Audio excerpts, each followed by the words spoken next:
කතාව ආරම්භයේ රාධිකා නාගමාණික්‍ය තිබෙන දේවාලය සොයා යන අතරේ ස්ථානයට පැමිණියද එතන දේවාලයක් නොමැති නිසා ඇය ඉදිරියට යන විට දේවාලයෙහි තිබෙන ආරක්ෂිත ආවරණයෙහි ගැටෙනවා.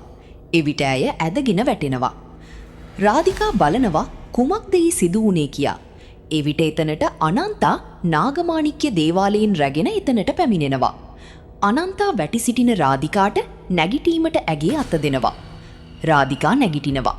එවිට අනන්තායට සියලුම දේ කියනවා. ඇය අනන්තවංශී නාගරැජින බවත් ඇය පැමිණියේ ඇගේ පවුල විනාශ කළ පාමිත්ලාගින් පලිගන්න බවත් ඔවුන් පැමිණ තියෙන්නේ සතුරු දේශයේ සිට ඉන්දියාව විනාශ කරමට කියලා. එහෙත් අනන්තා දන්නේ නෑ රාධිකායේ සියලුම දී දන්නවා කියලා සහ ඇගේ බලාපොරොත්තුවත් ඒ බව.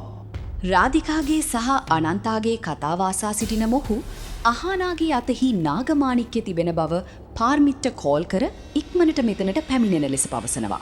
මෙය අනන්තා දකිනවා. ඔහුගේ දුරකථනය බිම වැටෙනවා. එවිට ඔහු කරදරයක් නොකරන්න ලෙස කියා එතනින් පණ බේර ගැනීම සඳහා දුවනවා. අනන්තා රාධිකාට පවසන්නේ ඔහු ඇය ගැන දැනගත් බවත් ඔහුව පාර්මිත්ලා පැමිණීමට පෙර විනාශ කිරීමට අවශ්‍ය බව. ඒ සඳහා නාගමාණික්‍ය රැගෙන එතනට යාම අනතුරුදායක බවද. එය නරක අයෙකු අතට පත්වුවොත් මහා විනාශයක් සිදුවන බවද අනන්තා රාධිකාට පවසන අතර අනන්තා රාධිකාව විශ්වාස කර ඇගේ අතට නාගමාණික්‍ය දෙන බවටත් පවසනවා. එවිට රාධිකා කපටිකමින් ඇය එනතුරු එය පරිස්සම් කරන බව පවසනවා. අනන්තා නාගමාණික්‍ය රාධිකා අතට දෙනවා පසු අනන්තා එතනින් පිට වෙනවා. රාධිකාට විශ්වාස කරන්න බෑ කුමක්ද මේ සිදුවුනේ කියලා. එවිට රාධිකා කියන්නේ ස්තුති නාගරැජිනියනි. මට අවශ්‍ය දේ ඔබම මට ඉතාම පහසුවෙන් ලබා ගියාට කියලයි.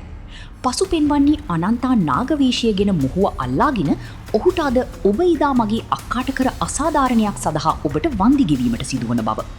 ඔහු පවසන්නේ මෙතනට කට්ටිය පැමිණ පසු මගේ නෙවෙයි ඔබගේ අවසානය සිදුවන බව.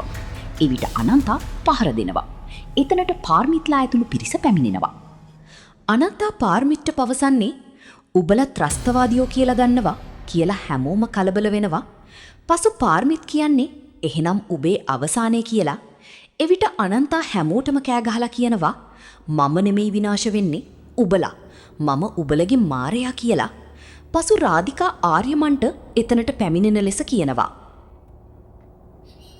අනන්තා ගලක් ඔසවාගෙන පාරමීට්ට පහර දීමට පැමිණෙන අතර එවිට එතනට ආර්යමන් එනවත් සමගම ඔහු අනන්තා කියමින් පහර දීම නවත්වනවා.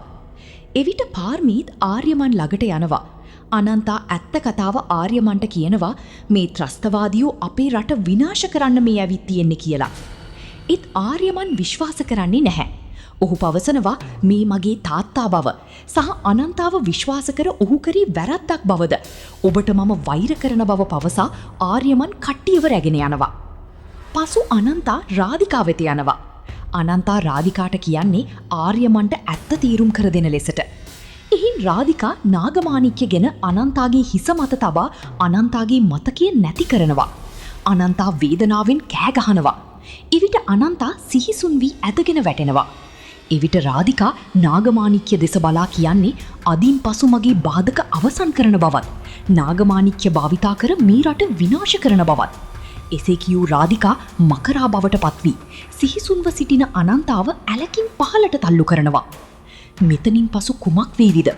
ප්‍රේම දඩීම ඉදිරි කොටස් බැලීමට ඔබගේ අදහස කමෙන්ට් කර අපිව සබ්ස්ක්‍රයිබ් කරන්න.